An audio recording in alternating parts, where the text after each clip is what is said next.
Welcome to False Market Value, a podcast featuring real-world analysis of fictional sponsorships from pop culture, including movies, TV, books, music, video games, and who knows, maybe in a future episode, a movie based on a book about a video game. This episode is produced by DJ Cruiser and KSD Studios in Fort Mill, South Carolina. I'm your host, Ross Kennerly, founder of Quant Sponsorship Consulting in Las Vegas. My guest this week is my friend, former colleague, fellow Michigander, diehard Detroit sports fan, and now collaborator, Dan Kowitz, founder and CEO of JSB Partnership Consultants in Chicago. So for those of you who don't know the story, I started my career in sponsorship in the mailroom at IEG, one of the first agencies to not only define but value corporate sponsorship. Dan co-led the consulting division and was one of a few people who took me under his wing and taught me the ropes. Without his mentoring, it's fair to say my career would have gone in a different direction, and this podcast wouldn't exist. In this first part of a two-part episode, Dan and I take a trip back in time to Isla Nublar, that's 2015, not the Cretaceous, to break down Verizon Wireless's presenting sponsorship of the Indominus Rex exhibition. We'll cover various topics ranging from congruence to activation, how a telecom partner could have mitigated the pending disaster as portrayed in the film, and when to listen instead of pitch. The year is 2015. The movie is Jurassic World. The sponsorship is the Indominus Rex presented by Verizon Wireless. And this is False Market Value. Code 19, acid out of containment.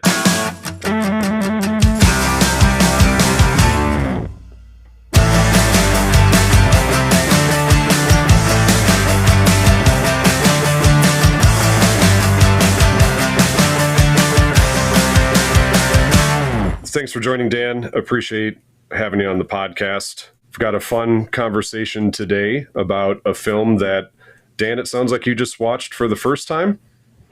I think I watched it a long time ago, but it had been a bit, so I refreshed myself and, yes, watched it recently here, for sure. So did you watch, or I guess rewatch it by yourself, or did you have your oldest watch it with you? I know you said when we were initially talking about doing this that you're just sort of introducing these types of movies to him now that he's 13. Yeah, it's interesting. I did just watch it by myself. He hadn't seen any of the series yet, so I think he wants to go back and see some of the earlier ones. Plus, I have a 10-year-old and an 8-year-old, and they're not quite into it yet. Some parents do, some parents don't. So it's just me, and haven't seen it 8 years ago. Even though I'm in the sponsorship profession, I'm not really sure I was so in tune with all the sponsorship and branding, and so watching it right. as part of the series. Going back and just watching it for that this time was really my purpose. So that sort of gave me a different view on it too. Yeah, it did me too. I can say it's probably the most fun 2 hours I've had working, and that it changed my experience watching the film, and I've seen it probably 20 times, and I don't want to do too much of a lead in here, but we'll get into it. I've got a quick anecdote, but before we get started, Dan, I know you've got a lot of background doing Association of Cultural Institution work with JSB. So what do you guys have going on?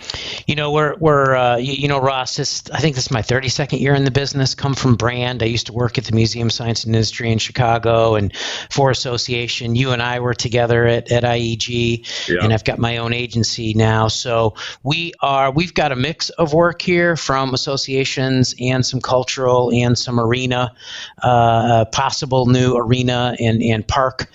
So we sort of run the gamut of what we get involved in, and they ebb and flow depending on sort of, what's coming. But it's a great view, cross-sectional view of the industry. All right. So Jurassic World came out in 2015. And in fact, it came out in the summer of 2015. It's interesting. When I was 13 and we were on vacation, we went to Canton, Ohio. We went to see Jurassic Park when it came out, which would have been 1993 in the summer, and it was right before I was starting high school.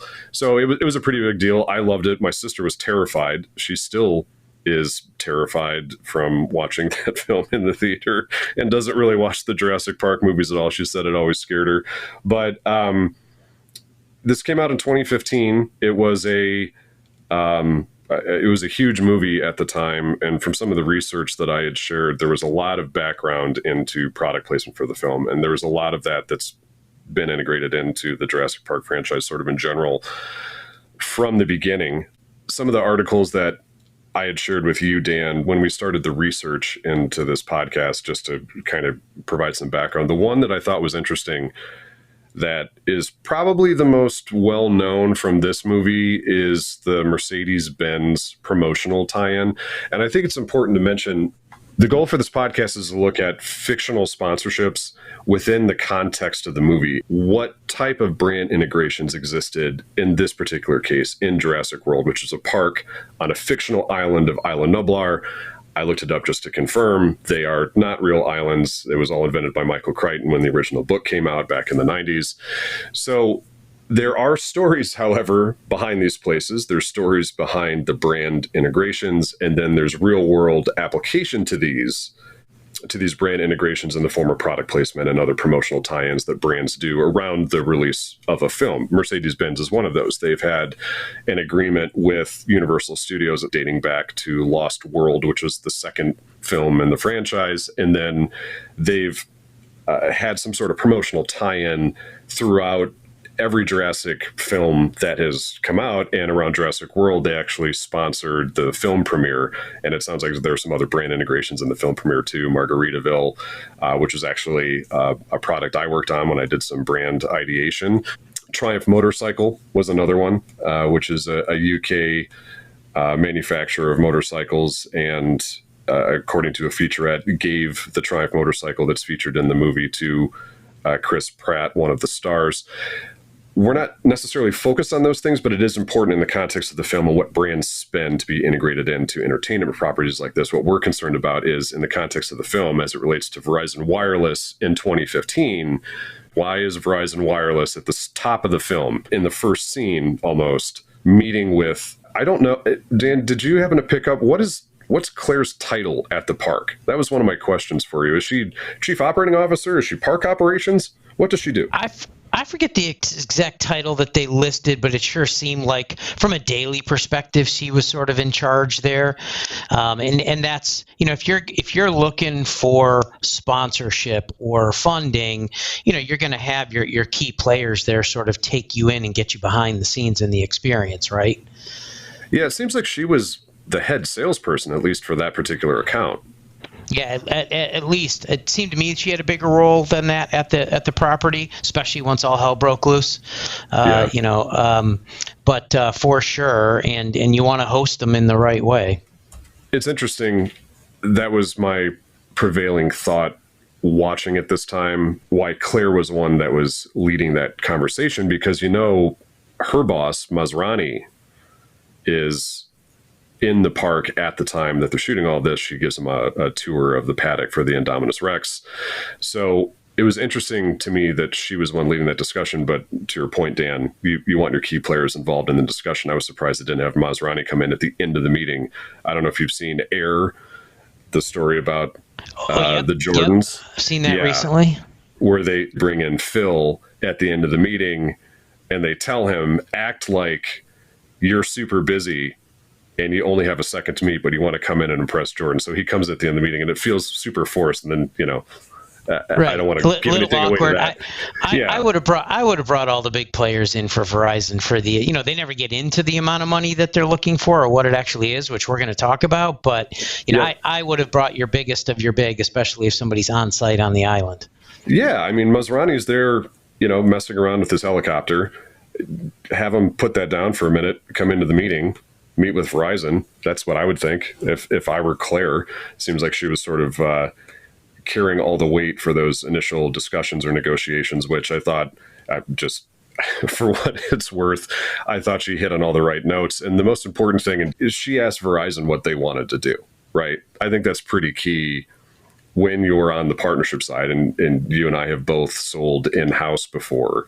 When you're meeting with partners is really listening, right? That's the first thing you should do, is listen to what they're looking for and how they want to engage. Now, I have some questions about what Verizon wants to do and whether the Indominus Rex was probably the right fit for them, but we can get into that a little later. Certainly by the end of the movie, you could see that maybe no sponsorship was right for for what happened. So when the asset gets out of containment and kills everybody, you think that was probably bad? Yeah. Well, I think that's a big thing with any entertainment venue, with any cultural experience. You asked earlier, Ross, so I'll comment on it.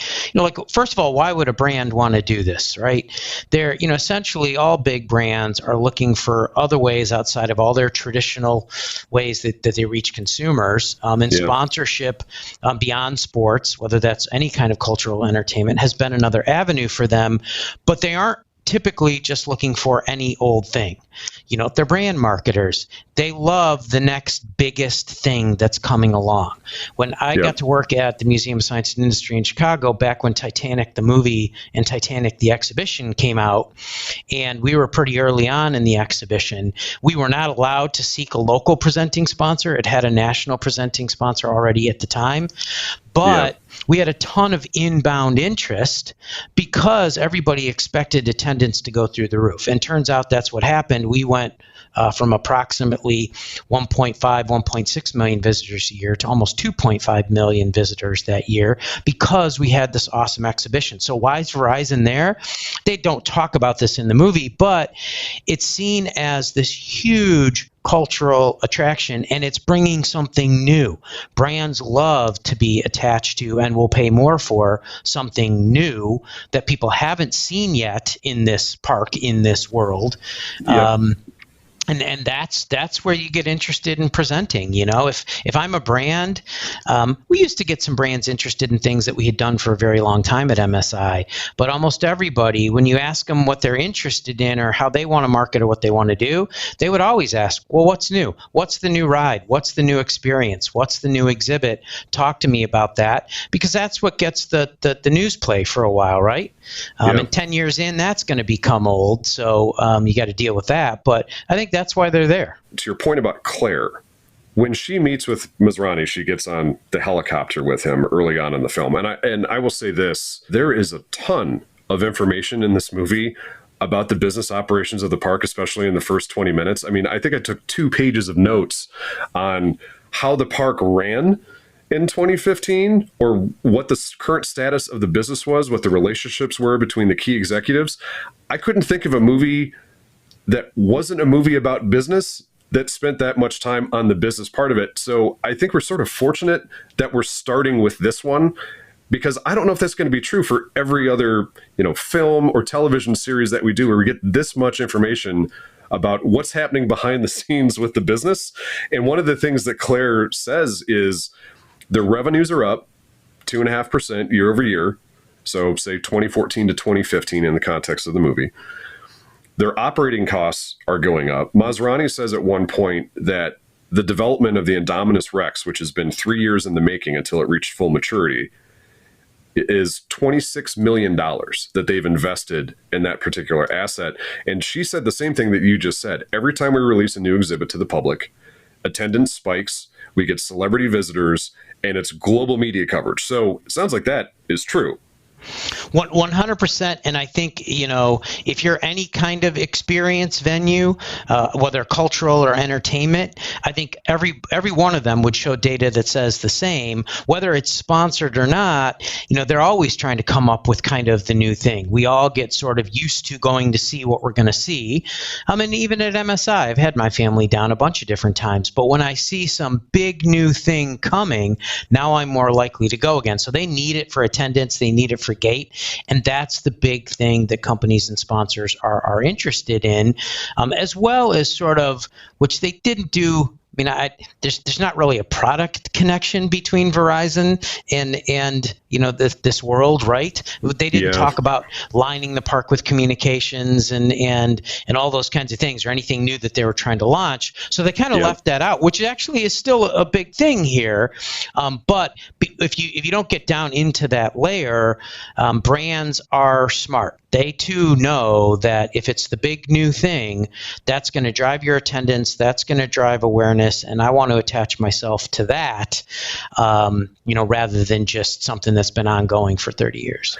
Oh man, you touched on something that I'd like to really drill down into, which is there a fit, a brand fit, synergy, if you will, between not only how Verizon Wireless conducts business and how it's showcasing its products to, in this case, high-end clientele. I wouldn't say that Jurassic World, where the park is situated, both in the world and the types of audience that it's attracting, it's not a general population, right? It's not like Right. MSI where the footfall is people coming from Chicago with their families and people coming from around the Midwest or people flying in to see Body Worlds. This is a very high-end clientele. The brands that have a presence in the park, and one of the producers says this in some of the research that I was looking at, that it's an upscale park, and so they wanted upscale brands to be in the park, especially in there isn't a term for it, at least that I found in the context of the film, but I'm calling it the forum shops, sort of to what the Caesars forum shops would look like out here in Las Vegas. So the brands that are there, the brands that have a presence in the park, whether they're sponsorship or in this case product placements that are tied in the real non-fictional world of the film promotion in 2015, all of those brands are targeting an upscale audience. And so where Verizon was in, say, when they're filming this movie in 2014 and 2015, so a point on that. So it came out in, we were talking about when it was released. It came out in the summer of 2015, at least the start of the summer movie season. It was a huge film, but it also is set on December 22nd, 2015. So it's in the near future. So it's tail end of 2015. Verizon initiates the meeting because they're interested, as you were saying, Dan, in the next big thing that's happening at the park. In this case, it's been maturing for 3 years, and now they're ready to release it to the public. And I have some questions about timing too. So how is Verizon looking to target an upscale audience, if that is truly the audience of the film, and whether that's a true fit? Yeah, I mean, I think what's interesting is if you're a brand or the cultural institution, you usually go one of two ways. Does the brand really fit for the physicality of what we're doing, right? So even the Mercedes stuff in the movie, it did. They're using the vehicles, they're tromping through the woods, they're doing everything. Yeah, they light, didn't heavy. Right, exactly. Yeah. So that in terms of actually how you're using the product fits here, they didn't get into that, right?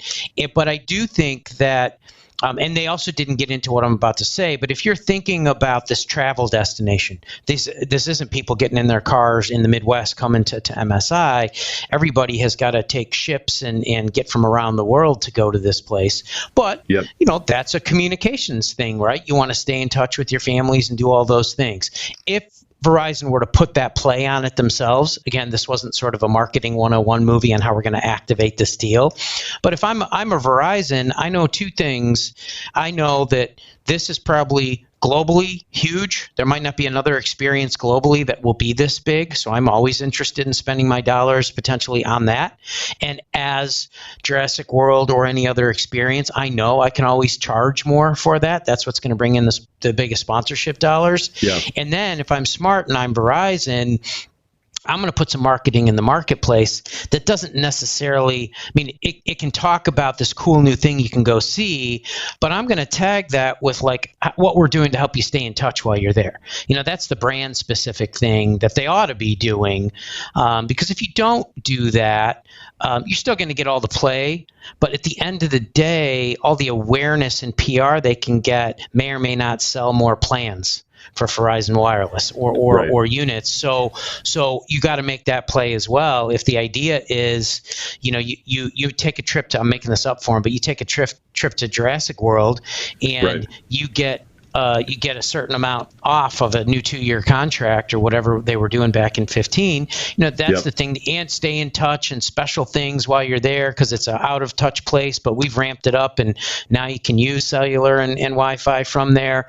That's the part that they'd have to make sure is happening for sure. Well, they have an issue with cell coverage because Claire calls her nephews while they're in the gyrosphere in the center of the park. And if you look at a map, it's situated between two giant mountains, right? There's a volcano and there's a place called the Drop-Off, which is another mountainous range. On one side is a mountain range, on the other side is a volcano, and in the center is the gyrosphere. And there's no cell coverage when she's trying to get through to her nephews to tell them that the asset got out and is basically running rampant on a rampage. That's an interesting thing, just from a movie perspective. For somebody, I would think that somebody had to have been talking to Verizon so that they could agree to be in the movie, or they wanted to be in the movie, even by name, right? Yep. So, and this is in reality too. So the last thing, I'm surprised that Verizon was okay with the final cut, because even if you didn't say it literally, we're talking about Verizon, a communications company, and we got communications challenges on the island. You don't want your customers or potential consumers to put two and two together and even subliminally think, oh, Verizon presented this? Well, why do we have such bad communications problems on the island? Right. Whether it's movie placement or real life, that's the other thing. What you want to do, historically, inside, closed-in cultural institutions, right? Not outdoor festivals or not Six Flags or something that's open air. Yeah. They're built of concrete and steel in such a way that you don't typically get good reception in there, just like some school buildings and things. So if you're a Verizon, one of the things you want to be able to promote, if you can physically do this, is that we've actually enhanced communications here on site at this cultural institution, or zoo, or whatever it is, so that you have better communication. If you're not a fit for the actual exhibition, like what does Verizon actually have to do with dinosaurs or anything really, right? Or even if you're at a zoo and you're looking at the new dolphin exhibit, well, Verizon doesn't physically have anything to do with dolphins. So, but if you're bringing a new experience, it's awesome. The more you can tie it to your brand, the better, and the more ROI it is for both sides. When you were at MSI, did you work with the telecom? In the time that I was there, no. It hadn't been too long since I came from a telecom. I started at Ameritech, which was old Illinois Bell and is now all AT&T. But we were still hawking. All about how you would want to do this deal. All right. It's 32 years ago, so we still have payphones and pagers and some of the early cell phones and no smartphones, and so it wasn't quite like today. But we did have cell phone plans. So and here's sort of an example of how you can make it fit. Back in the day, we sponsored Taste of Chicago, and just for an experience sake, we brought in a high dive act where they jump from 100 feet up from this teeny little tower into a 12-foot deep pool right out in the middle of the park, Grant Park in Chicago. Doesn't have anything to do with cell phones at all. But we got more people. That was new, had never been done before. We got more news coverage because everybody wanted to film from there early in the morning.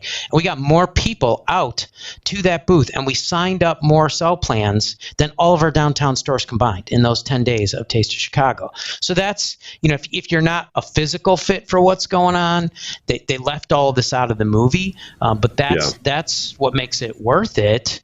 And it doesn't necessarily mean that Taste of Chicago could charge me more. I had to come up with that idea, but it made it worth it for us. Yeah, I was going to, when we got into the assets, I was going to dive into that a little bit, but I'm glad we're talking about it now, because around this time period, so not 2015, but it was, I'd say 6 to 9 months after this film came out, and probably 6 months after the setting of the film, December of 2015, I was talking to a telecom for a theme park that I represented at the time. And we were working on doing an integrated naming rights sponsorship at this theme park.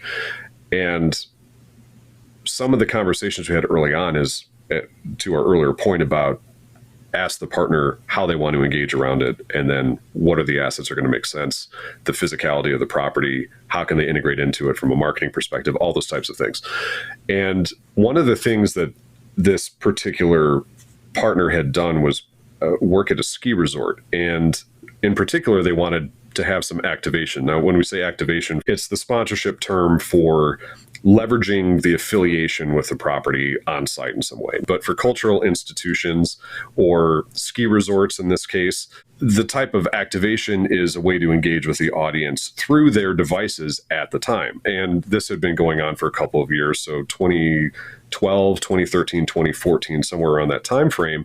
And one of the things that they would do is, when you're on the side of the mountain and you were connected to the mobile network, which isn't normally available on the side of the mountain, it was that brand's service. And the way that they did that, and they called these cows, they would put up transmitters around the ski resort to make sure that there was a network in that particular area. And that was a non-physical branded area that had some sort of signage components to it. And on a ski resort, when you're working in that type of environment, you can't just put a permanent sign up. So there was gobo signage that was projected onto, various rocky outcroppings, if you want to call it that, to recognize that they were providing the cellular service in that particular area at the time. And this was around the time that the film was released. And then 2016, this was one of the conversations that I was having, was inside this particular theme park. One of the things that they were really interested in was the Internet of Things. So how does my mobile device communicate with other equipment that's within this theme park? How does that recognition happen around my network? How do people know that I'm using, in this particular instance, the Verizon network when I'm in this particular theme park? And they had ways that they were working on to showcase that it was a 5G network. 5G hadn't rolled out yet. That didn't really start until 2016, early 2017, where those big municipal partnerships with the mobile carriers that were trying to roll out 5G in partnership with the device manufacturers to showcase that they were releasing the 5th generation mobile network. And they could do it in contained areas, and they did it through these things that they called cows, or those transmitters, where they would have a specific area. And that was one of the things that we were talking about around the time of this film. So to your point about they don't really get into this in the movie, if Verizon were to sponsor that particular exhibit, regardless of whether it was in the actual paddock where the Indominus Rex was kept or just the park in general, everybody within that particular region across the island, I would have assumed that the cellular carrier or mobile carrier would have provided all of the service at ground level for everyone to have access. So you're never out of contact with any of that. And that's what you would communicate. See, so if you're whatever kind of cultural experience you are, I don't want to label not everybody's a museum or a cultural institution. It could be a theme park or an entertainment venue. Most of them think, all right, and they come out with these sponsorship levels and proposals that say, here's everywhere your name will go, and we'll give you suites, and we'll give you tickets, or maybe we'll give you a special pass for employees. But that's not the really valuable stuff to the brand.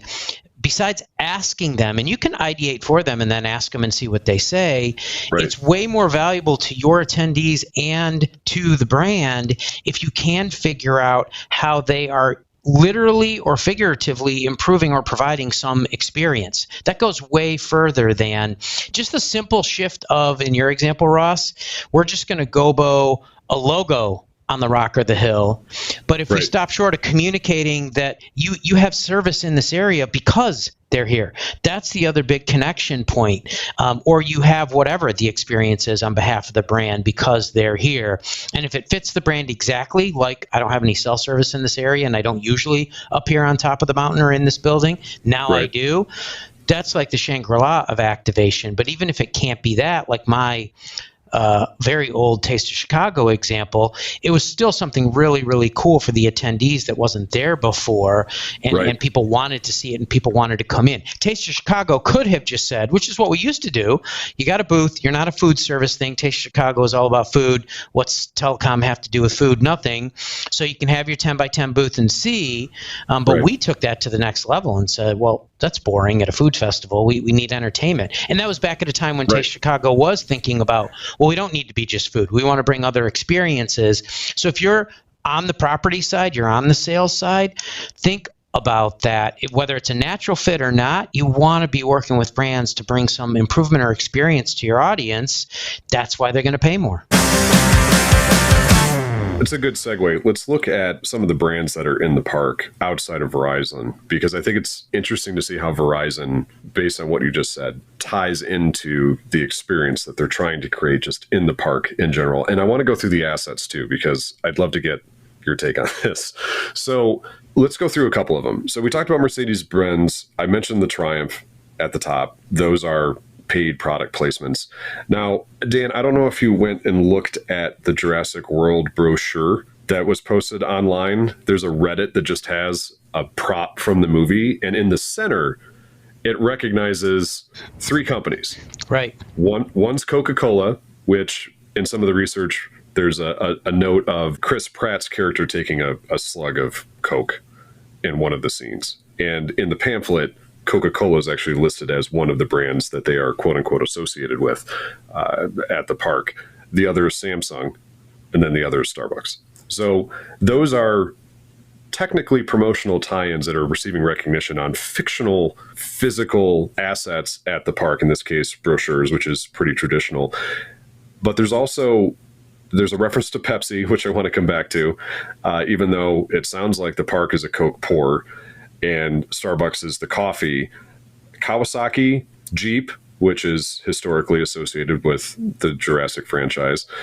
We talked about Verizon, Samsung. So sponsors in the movie, Verizon Wireless is interested in presenting sponsorship of the latest and greatest new exhibit, Indominus Rex.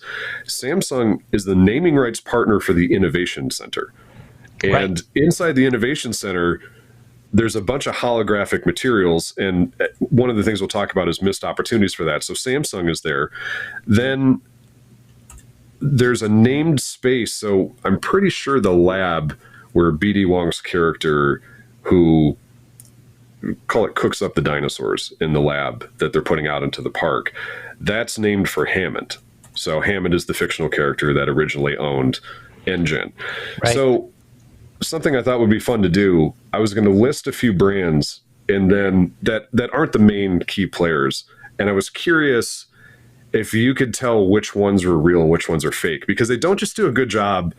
If you read some of the coverage online about this film, they don't just do a good job doing promotional tie-ins historically throughout the franchise dating back to the original Jurassic Park, but they also do a great job of tying in fake brands in this park. And so I was going to name a few of these that were there, and I listed as many as I could find, but I'm curious to know if you can tell which ones are real, which ones are fake, because I couldn't tell them all. So I'll start with an easy one. So International Genetic Technologies, InGen, real or fake? See, I don't think I know the ultimate answer, but it's not a brand that pops into my head, so I'm saying fake. Yeah, it's so that's Hammond's company that's bought by fictional company, right? One. Fictional company yeah. that originally bought Isla Nublar, put in Jurassic Park. What happens. Now has since sold to another corporation which has opened Jurassic World in the same location in the context of the movie. Sorry for any spoilers. So InGen is a very prominent brand, especially later in the film when basically the entire operation is militarized. InGen is everywhere, right? And they're using, according to the research, they're using Samsung tablets and equipment throughout the entire film, but there isn't a Samsung logo anywhere to be found, especially on the tablets when they're doing the media screens. It's just InGen is getting tagged everywhere. So InGen's a fake brand. Sanrio. Did you see that one? Oh, man. See, no, I'd have to go back and look at it for this. I wasn't really watching it I was doing it as homework, which was completely different than watching it originally. But I was more in tune with Verizon and Mercedes and some of the other big brand placements and sponsorships. I'm still going to go with not a real company. That's correct. So Sanrio is a sign on Chris Pratt's character's, I would call it domicile cabin, whatever he has in Costa Rica on Isla Nublar. He's got a sign that said Sanrio. So according to Jurassicpedia, the Sanrio Tequila Bar was an original restaurant at the Jurassic World theme park on Isla Nublar. The specialty of this restaurant was Mexican food, although its primary attraction was its bar, which was advertised as open all day. The drinks at the Sanrio Tequila Bar were advertised as being made from Cretaceous-era agave. Until you said the last part, I would say it all sounded pretty real, and there's got to be a place just like it. So there is a lot of that happens in this film. There's a lot of brands like that. All right, I'll go through the rest of the list quick. At the end of the film, when they're triaging all the people that have been injured or affected by the rampage that the dinosaurs go on in Jurassic World, Claire's nephew's parents show up and join them. It's that final scene. In the background, Rescate Mundial. They have hospital tents set up in the background. I one of these times you're going to get me, but it still seems not like a real brand. Correct.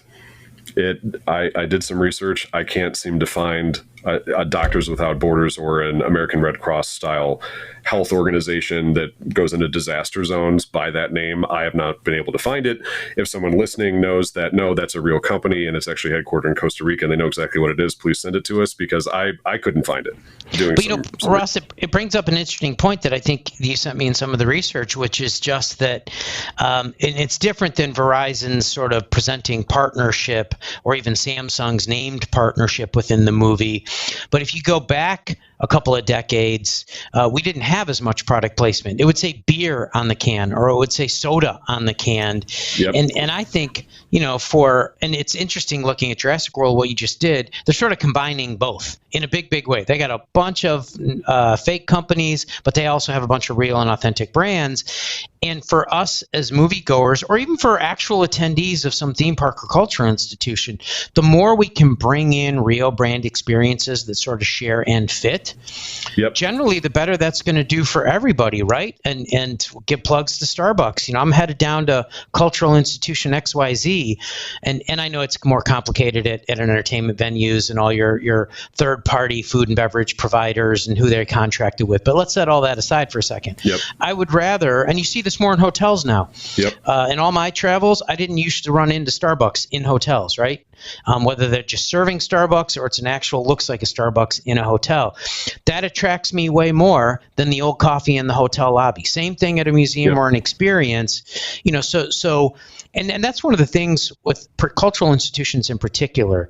They tend to come from this history of wanting the revenue. Everybody wants the revenue and the increased gate, but I'm not so sure we want the brand to be integrated quite like that. That's not our mission. That's not what we do. We're dinosaurs. We're aquarium. We're zoo. But if you do it in the right way, it pays dividends for everybody, especially in this age. Talking about what's changed from 15 even to 23, we crave some of those really authentic experiences. It's a known brand to us. It's a known product or known entity. And I'm more liable to come in your coffee shop within your institution when it's Starbucks or some other brand I love than just your house. So, that's something for culture institutions to think about in particular. On that note about I have a question about Starbucks that we'll address at the end. But the food and beverage, so I mentioned Margaritaville and Landshark Lager, two brands that I actually, on the brand side, had an opportunity to do some creative ideation for them at one point in my career. We mentioned Starbucks. Ben & Jerry's is there. Dave & Buster's, Baked by Melissa, which I had never heard of. And I had, as we just went through that list, assumed that wasn't a real brand too, because they do, to your point, such an effective job of merging fictional companies or fictional vendors alongside real vendors. Right. And you can't really tell the difference between them. But Baked by Melissa, that was a company started in 2008. And the woman who started it is a food influencer, and that totally makes sense to have in an upscale theme park environment. Jamba Juice, and then for luxury goods, we have Brookstone, Columbia, Oakley. There's an IMAX theater. And then the last one I'll ask you. So the EC-130 helicopter that Masrani flies, real or fake? Come on, there's got to be a real one in here. I'm saying real. Fake. Another fake. I thought it was real too. Fake. So that's actually manufactured by a company called Scroggins Aviation that builds movie props. Specifically, they build scale models and actual working mechanical components to films like planes, helicopters, things like that. That's what they do. But they're technically a props company, but they build these extremely realistic, because I same thing as you, I was trying to find the helicopter to see who manufactured, just to see if that was a product integration as well. It manufactured by a prop company as part of the movie business, which I thought was fascinating. So a good point on, they really effectively sort of merged these brands into the experience for park goers, I would say in a pretty limited footprint. This has been part one of Dan's and my analysis of Jurassic World. Be sure to tune in to part two of our discussion, when we'll cover off on park assets, why there were so few named spaces in Jurassic World, what we think this deal would have been worth in 2015, and maybe a few surprises. No spoilers here. Also, if you have a suggestion for a fictional sponsorship deal that you would like us to feature in a future episode of False Market Value, you can email your ideas to info@quantllc.net. I'm Ross Kennerly, and we'll see you next time.